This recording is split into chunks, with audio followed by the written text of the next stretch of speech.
Hello friends आज हम लोग पढ़ेंगे नाम चॉम्स्की के भाषा विकास का सिद्धांत। उसके बाद पढ़ेंगे फ्रेंड्स हम लोग आपका ब्लूम टेक्सोनॉमी और फिर पढ़ेंगे हम लोग प्रगतिशील शिक्षा।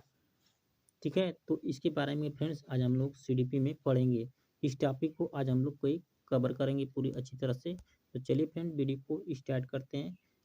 इससे पहले आपसे रिक्वेस्ट है कि फ्रेंड्स हमारे चैनल को सब्सक्राइब नहीं किया है तो आप सब्सक्राइब कर लीजिए, क्योंकि इस प्रकार की क्लास हमारी चैनल पर आपको मिलेगी। तो चलिए फ्रेंड्स देरी न करते हुए वीडियो को स्टार्ट करते हैं। ये रहा आपका पहला टॉपिक, नाम चॉम्स्की का भाषा विकास का सिद्धांत। ठीक है, तो जो फ्रेंड्स जो ये वैज्ञानिक थे नाम चॉम्स्की, ये थे आपके अमेरिका के रहने वाले वैज्ञानिक थे। इनका मानना था कि बच्चों में भाषा सीखने की जो क्षमता होती है वो जन्मजात होती है, यानी इनेट होती है। ठीक है, तो इसको आपको याद रखना है कि बच्चों में जो भाषा सीखने की क्षमता होती है वो जन्मजात होती है। ये सिद्धांत जो दिया था वो नाम चॉम्स्की ने दिया था। आगे क्या कहते हैं ये कहते हैं कि बच्चे के मस्तिष्क में यानी उसके माइंड में एक डिवाइस लगा होता है जिससे बच्चा भाषा सीखता है।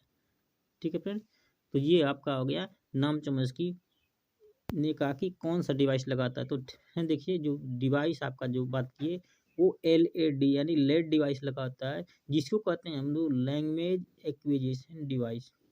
ठीक है, जिसको कहेंगे हम लोग हिंदी में लैंग्वेज का मतलब भाषा, एक्विजिशन का मतलब अधिग्रहण और डिवाइस का मतलब होता है आपका यंत्र। यानी कि भाषा अधिग्रहण यंत्र। नाम को चॉम्स्की ने बताया कि जो डिवाइस लगाता है वो लेड यानी कि लैंग्वेज एक्विजिशन डिवाइस लगाता है। उन्होंने आगे क्या कहा उसके बारे में हम लोग देखते हैं। इन्होंने कहा कि इन्होंने सार्वभौमिक व्याकरण यानी यूनिवर्सल ग्रामर का सिद्धांत दिया। यानी ग्रामर यानी व्याकरण जन्मजात होता है। चॉम्स्की ने भाषा के 2 लेवल बताए। उन्होंने कौन कौन से लेवल बताए तो उसको हम लोग देखते हैं। तो फ्रेंड्स जो लेवल बताए वो पहला वाला जो लेवल बताए थे वो सतही संरचना यानी सरफेस लेवल। इसमें बच्चा सिर्फ ध्वनियों शब्दों को जानता है लेकिन इसका अर्थ नहीं जानता। जैसे एग्जाम्पल के लिए मम्मी पापा खाना पीना आदि बोलता है लेकिन इसका अर्थ नहीं जानता कि इसका मतलब होता क्या है। ठीक है, तो अगला जो संरचना दी है फ्रेंड्स वो हमारा है गहरी संरचना। ठीक है, सेकेंड जो नियम दिए थे वो गहरी संरचना यानी डीप लेवल। इसमें शब्दों को के अर्थों का ज्ञान होता है। ठीक है, तो इसमें क्या होता है कि शब्दों के अर्थों का ज्ञान होता है और उस वाले में जो है कि शब्दों के अर्थों का ज्ञान नहीं होता है, बल्कि शब्द और उसका जो है कि शब्द को बस जानता है बल्कि उसका अर्थ नहीं जानता। जबकि गहरी संरचना यानी डीप लेवल में उसका अर्थ भी ज्ञान उसका अर्थ का ज्ञान हो जाता है। तो आपका हो गया डीप लेवल गहरी संरचना। अब देखेंगे फ्रेंड्स हम लोग गहरी संरचना के बाद आप लोग देखेंगे बेंजामिन ब्लूम यानी Bloom taxonomy of education objective. तो फ्रेंड्स देखिए आपका जो बेंजामिन ब्लूम थे ये भी एक अमेरिका के ही वैज्ञानिक थे। ठीक है, अमेरिका के ही निवासी थे। इन्होंने शैक्षिक उद्देश्यों का वर्गीकरण किया था। किसका किया था तो ये फ्रेंड्स किए थे आपका शैक्षिक उद्देश्यों का वर्गीकरण किया था। आगे दिया है आपका कि ज्ञानात्मक पक्ष, भावात्मक पक्ष और आपका हो गया आगे क्रियात्मक पक्ष। ठीक है, तो इन्होंने जो है कि 3 नियम दिए थे। इसको मिटा देते हैं, 2 बार हो गया। ठीक है, तो फ्रेंड्स ये 3 नियम दिए थे। एक दिए थे ज्ञानात्मक पक्ष, एक भावात्मक पक्ष और एक दिए थे क्रियात्मक पक्ष यानी कॉग्निटिव डोमेन, अफेक्टिव डोमेन और आपका दिए थे साइकोमोटर डोमेन। ठीक है, इन्होंने कौन सा नियम दिया था ज्ञानात्मक पक्ष यानी कॉग्निटिव डोमेन, भावात्मक पक्ष यानी अफेक्टिव डोमेन और तीसरा दिए थे क्रियात्मक पक्ष यानी कि साइकोमोटर डोमेन। ठीक है, तो अब देखते हैं हम लोग कॉग्निटिव डोमेन यानी कि ज्ञानात्मक पक्ष। इसके बारे में हम लोग देखते हैं। तो कॉग्निटिव डोमेन क्या होता है ज्ञानात्मक पक्ष। तो फ्रेंड्स इसका वर्गीकरण जो है कि ब्लूम ने 1956 में किया था। कब किए थे फ्रेंड्स? ये किए थे आपके 1956 ईस्वी में, 1956 ईस्वी में किए थे। फिर उसके बाद आगे देखते हैं, यह मानसिक क्षमताओं से संबंधित होता है। इनके उद्देश्य को सरल, कठिन और शिक्षण अधिगम के निम्न स्तर से ऊंचे स्तर यानी हाई लेवल तक ले जाने के दृष्टिकोण को 6 भागों में बांटा। जो आपका पहला चरण था वो बोध है, दूसरा आपका है अनुप्रयोग, तीसरा आपका है विश्लेषण, ठीक है, और जो चौथा है वो आपका संश्लेषण, और आगे जो है पांचवा आपका यहाँ पर हो गया विश्लेषण, विश्लेषण के बाद आपका हो गया संश्लेषण, संश्लेषण के बाद फ्रेंड्स हो गया आपका मूल्यांकन, ठीक है। यहाँ तक हो गया आपका 5 और यहाँ तक 6 तक हो गया, ठीक है, 6 नंबर हो गया। तो उसको फ्रेंड्स जो है कि यहाँ से यहाँ तक हम बताते हैं आपको क्या करना है, ठीक है। तो यहाँ से यहाँ तक हमें क्या करना है, यहाँ तक फ्रेंड्स आपको एग्जाम में सजाने के लिए देता है, ठीक है, कि किस प्रकार से उनका नियम चलता है। तो देखिए पहले ज्ञान प्राप्त करेंगे, यानी किसी भी चीज़ को कुछ करना है तो उसके बारे में जानकारी इकट्ठा, पहले जानकारी लेंगे, ठीक है, उसके बाद समझ बूझ, उसके बाद समझेंगे उसको, फिर जो है अनुप्रयोग करेंगे, उस काम को करेंगे, फिर उसके बाद विश्लेषण करेंगे, उसके बाद संश्लेषण यानी इकट्ठा करेंगे, फिर उसके बाद लास्ट में उसका मूल्यांकन करेंगे कि क्या उसका रिजल्ट है, ठीक है, लास्ट में उसका रिजल्ट पता करेंगे। अगला हमारा हो गया फ्रेंड्स, इसमें वे तरीके शामिल होते हैं जिनमें हम भावात्मक रूप से सामना करते हैं, जैसे तारीफ, उत्साह, प्रेरणा आदि, ठीक है। अगला हमारा है क्रियात्मक पक्ष, तीसरा नंबर। क्रियात्मक पक्ष में क्या होता है कि साइकोमोटर डोमेन, इनमें जो है कि शारीरिक हलचल, मोटर स्किल के क्षेत्र आदि शामिल होते हैं। अगला हमारा हो गया बाल केंद्रित शिक्षा तथा प्रगतिशील शिक्षा यानी चाइल्ड सेंट्रेड एंड प्रोग्रेसिव एजुकेशन है, ठीक है, एजुकेशन लिखा है इसमें, एजुकेशन होगा। तो देखिए फ्रेंड्स बाल केंद्रित शिक्षा क्या होता है, तो बाल केंद्रित शिक्षा यानी चाइल्ड सेंट्रल एजुकेशन, ये क्या होता है आपका कि बाल केंद्रित शिक्षा के समर्थक जो थे जॉन डेवी थे, ठीक है, यानी आपसे एग्जाम पूछेगा कि बाल केंद्रित शिक्षा के समर्थक कौन थे, तो ये थे जॉन डेवी। बाल केंद्रित शिक्षा एक ऐसी शिक्षा है जिसमें हम बच्चों को केंद्र बिंदु मानकर शिक्षा प्रदान करते हैं, यानी बाल केंद्रित शिक्षा के अंतर्गत बालक की रुचियों, प्रवृत्तियों, उनकी क्षमताओं को ध्यान में रखते हुए शिक्षा प्रदान की जाती है, ठीक है। यानी कि इसमें जो केंद्र बिंदु होता है, जो मध्य बिंदु होता है, वो होता है आपका बालक होता है, ठीक है। तो बच्चे को इसमें बाल केंद्रित शिक्षा में केंद्र बिंदु मानकर जो है कि आपका ध्यान दिया जाता है, इसमें किया जाता है कार्य को। जब हम बच्चों को बाल केंद्रित शिक्षा प्रदान करते हैं तो शिक्षण रुचिकर होता है, ठीक है। अगला हम आ गया फ्रेंड्स प्रगतिशील शिक्षा, इसमें क्या होता है देखते हैं। तो जब बच्चों को हम उनकी आवृत्तियों और इच्छाओं के अनुसार पढ़ाते हैं तो उनका स्तर बढ़ जाता है, जिसे हम लोग कहते हैं प्रगतिशील शिक्षा, ठीक है। जब हम बच्चों को उनकी आवृत्तियों और इच्छाओं के अनुसार पढ़ाएंगे तो इनका जो स्तर है शिक्षा का वो बढ़ जाता है, इसे ही हम लोग कहते हैं फ्रेंड्स प्रगतिशील शिक्षा। अगला जो हमारा है प्रगतिशील शिक्षा के अनुसार शिक्षा बच्चों के लिए बनी है, न कि बच्चा शिक्षा के लिए, ठीक है, इसको आपको याद रखना है, ठीक है। तो यहाँ तक हो गया हमारा। अगला है कि प्रगतिशील शिक्षा से बच्चों का सर्वांगीण विकास होता है। प्रगतिशील शिक्षा से बच्चों का क्या होता है, तो सर्वांगीण विकास होता है, यानी ऑलराउंड विकास होता है। प्रगतिशील शिक्षा करके सीखना यानी लर्निंग बाय डूइंग पर बल देती है। किस पर बल देती है, तो लर्निंग बाय डूइंग पर बल देती है। कौन शिक्षा, तो प्रगतिशील शिक्षा करके सीखने पर बल देती है। किसी प्रोग्रेसिव एजुकेशन में setting, arrangement, time table, flexible होना चाहिए। ठीक है, तो ये आपका हो गया। अगला जो हमारा है, इनमें सहयोगिता पूर्ण अधिगम होता है। इसमें सहयोगिता पूर्ण अधिगम होता है। According to CBSE progressive education. ठीक है, इसमें जो है कि स्किल को भी सीखें।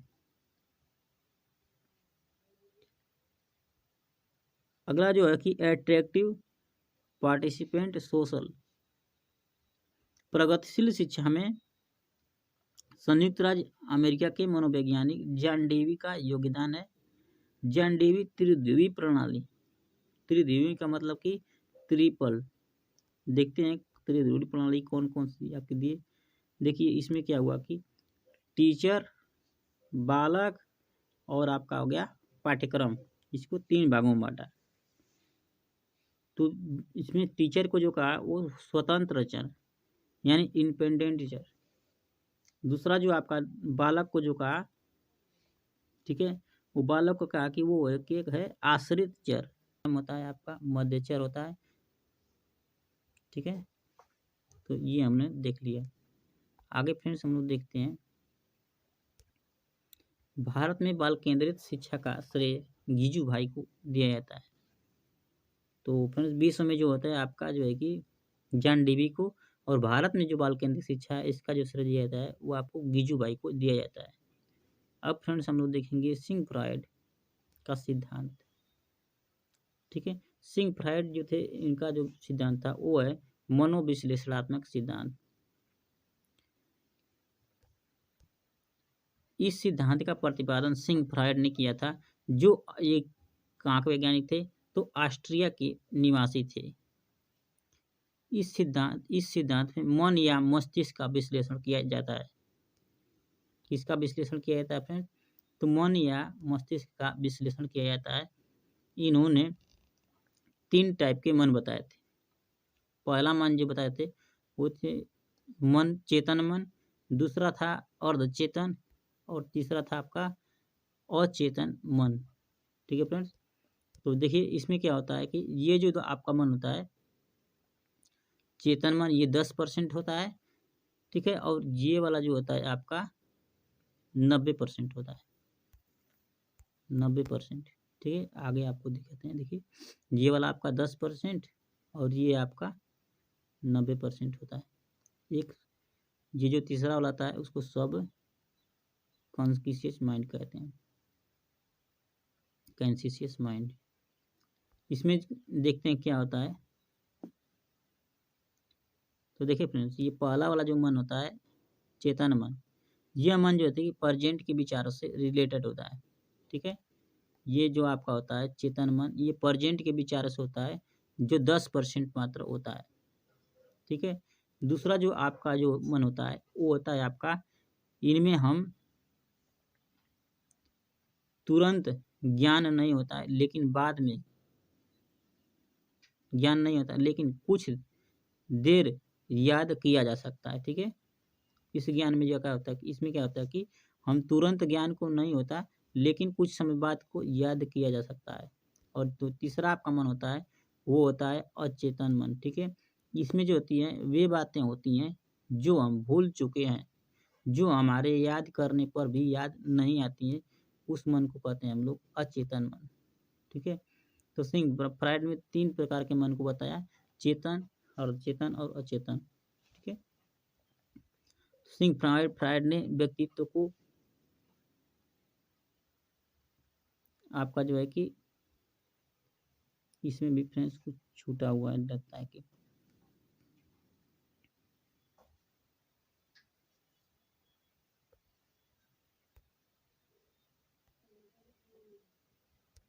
तो फ्रेंड्स इसमें दिया है कि फ्राइड ने व्यक्तित्व को कितने भागों में बांटा, तो इसके भागों को देख लेते हैं। ठीक है, भागों में बांटा तो ये आपका जो है कि इदम। ठीक है, इनमें व्यक्ति की शारीरिक और मूल आवश्यकताएं जैसे कि भूख, प्यास, सेक्स आदि को स्टेफाइड करना होता है। यह सामाजिक आवश्यकताओं और नैतिक मूल्यों की चिंता किए बिना, ठीक है, यहाँ पर बिना है, चिंता किए बिना इच्छाओं की पूर्ति पर बल देता है। ठीक है, यानी कि इदम यानी कि आईडी जो होता है आपका इच्छाओं की पूर्ति पर बल देता है। अगला जो फिर हमारा होता है ईगो यानी अहम। यह आवश्यकताओं या इच्छाओं की संतुष्टि योजना का निर्माण करता है और इसका इम्प्लीमेंटेशन करता है या परिणामों की चिंता करता है। अगला जो हमारा है परा अहम यानी सुपर ईगो। यह समाज द्वारा नैतिक सूत्रों के अकॉर्डिंग काम करता है, यानी जिस व्यक्ति के अंदर सुपर ईगो ज़्यादा होगी वह बुरी कामों से उतना ही दूर रहेगा। ठीक है, जैसे कि चोरी ना करना या झूठ ना बोलना। ठीक है, तो इसे हम लोग कहते हैं सुपर ईगो। अगला जो फ्रेंड्स हमारा है वो है आपका इडिपस कॉम्प्लेक्स। इसमें लड़का अपनी माँ से ज़्यादा प्यार करता है अपने पिता के मुकाबले। एक होता है इलेक्ट्रा कॉम्प्लेक्स। इसमें लड़की अपने पिता से ज़्यादा प्यार करती है अपने माँ के मुकाबले। एक होता है आपका स्वमोह। इसमें व्यक्ति खुद से जो है कि ज़्यादा जो है कि आपका रिलेशन रखता है। ठीक है, इनमें व्यक्ति खुद से अब करता है। तो ये हो गया आपका स्वमोह यानी खुद से प्यार ज़्यादा करता है, तो स्वमोह इसको कहेंगे। अब आगे आगे फ्रेंड्स हमारा समायोजन। समायोजन क्या होता है? तो परिस्थितियों के अनुसार अपने आप को ढाल लेना समायोजन कहलाता है। ठीक है, यानी जैसी परिस्थितियाँ हैं उसके अनुसार अपने आप को ढालना ताकि अपनी आवश्यकताओं को संतुष्ट किया जा सके। जैसे कि फ्रेंड्स आपका एग्जाम है तो उसके अनुसार आपको क्या क्या पढ़ना है, कैसे पढ़ना है, तो उसके अनुसार आपको ढालना ही क्या कहलाता है? समायोजन कहलाता है। जैसे कि आपको सीटेट का एग्ज़ाम पास करना है तो आप पहले क्या करेंगे कि बुक्स खरीदेंगे या फिर एनसीईआरटी पढ़ेंगे। फिर उस एनसीईआरटी पढ़ने के बाद आप क्या करेंगे? इसके बाद आप पढ़ेंगे आपका उसका जो है कि वो वैकल्पिक क्वेश्चन लगाएँगे कि आपका कितना नंबर आया। फिर उसके बाद आप एग्ज़ाम देंगे तो उसके बाद रिज़ल्ट आएगा। ठीक है, तो अपने जैसी परिस्थितियाँ हैं उसके अनुसार आपको ढलना है इसमें। अगला आपका है कि कुसमायोजन। यदि कोई व्यक्ति वातावरण में अपनी आवश्यकताओं की पूर्ति नहीं कर पाता तो वह हम लोग कहते हैं कुसमायोजन। ठीक है, तो कुसमायोजन हम लोग का यहाँ तक हो गया। फिर उसके बाद पढ़ेंगे फ्रेंड्स हम लोग कुसमायोजन के तत्व। ये होता है हमारा तनाव। जब व्यक्ति वातावरण और मांग के अनुसार कार्य नहीं कर पाता तो वह तनाव में आ जाता है। अगला हमारा द्वेष चिंता। जब व्यक्ति वातावरण और परिस्थितियों के अनुसार अपने आप को बदल नहीं पाता तो उसमें द्वेष और चिंता जागृत हो जाती है। अगला हमारा है दबाव। दबाव प्रतियोगिता के कारण होती है। आत्मसम्मान के लिए व्यक्ति दबाव में आ जाता है। ठीक है, अगला फ्रेंड्स है हमारा कुंठा। किसी भी इच्छा में बाधा आने से उसकी उम्मीदें खत्म हो जाना कुंठा कहलाती है। ठीक है, अगला है आपका द्वंद्व कॉन्फ्लिक्ट। जब एक ही व्यक्ति में दो शक्तियां जागृत हो जाती हैं तब व्यक्ति के अंदर द्वंद्व उत्पन्न हो जाता है। ठीक है, अब देखेंगे हम लोग सुरक्षा युक्तियां।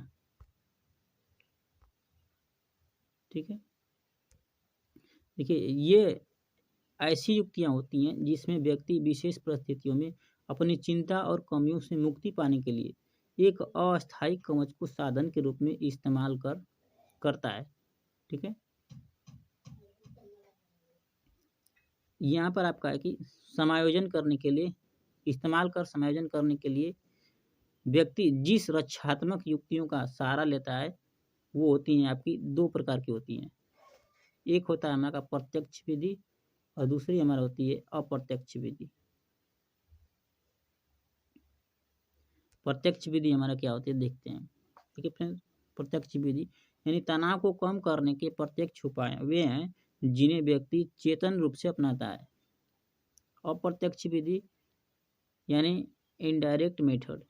तनाव को कम करने के अप्रत्यक्ष उपाय वे हैं जिन्हें व्यक्ति अचेतन रूप में अपनाता है।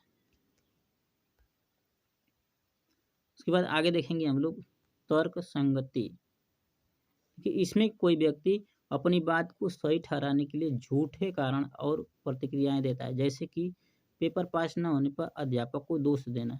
ठीक है, तो इसको कहेंगे हम लोग तर्क संगति। अगला जो हमारा फ्रेंड्स है वो है दमन। इन्हें व्यक्ति के कष्टदायक यादें यानी विचार, कष्टदायक यादें, विचार या भावना अचेतन मन में चली जाती है। अगला है समन। जब व्यक्ति की कोई इच्छा पूरी नहीं होती तो वह फोर्सफुली उस इच्छा को भुला देता है। अगला है क्षतिपूर्ति। इन्हें व्यक्ति एक क्षेत्र की कमियों या आवश्यकताओं को दूसरे क्षेत्र से पूरा करता है। ठीक है, तो यहाँ तक फ्रेंड्स हमारा हो गया। अगला आपका दिया हुआ है जैसे कि कम लंबाई वाली लड़की द्वारा ऊंचे हाइट वाले स्टैंडर्ड पहनना। ठीक है, अगला आपका जो दिया है आत्मसातीकरण। आत्मसातीकरण इसमें जो है कि व्यक्ति किसी दूसरे व्यक्ति के व्यक्तित्व से प्रभावित होकर खुद को उसके व्यक्तित्व में ढालने का प्रयास करता है। ठीक है, जैसे कि सलमान खान को देखकर लड़के बॉडी बनाना शुरू कर देते हैं। अगला जो फ्रेंड्स हमारा 6वां नंबर है वो आपका है प्रतिस्थापन।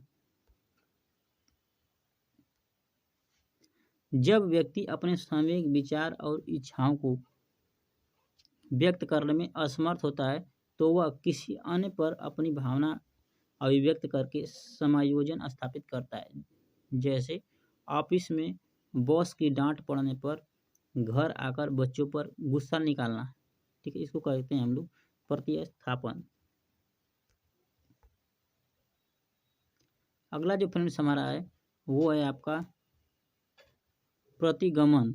जब किसी व्यक्ति को कोई तनाव होता है तो वह उससे बचने के लिए पास्ट में चला जाता है, जैसे कि गुस्सा आने पर बच्चे की तरह चिल्लाना या तोड़ फोड़ करना।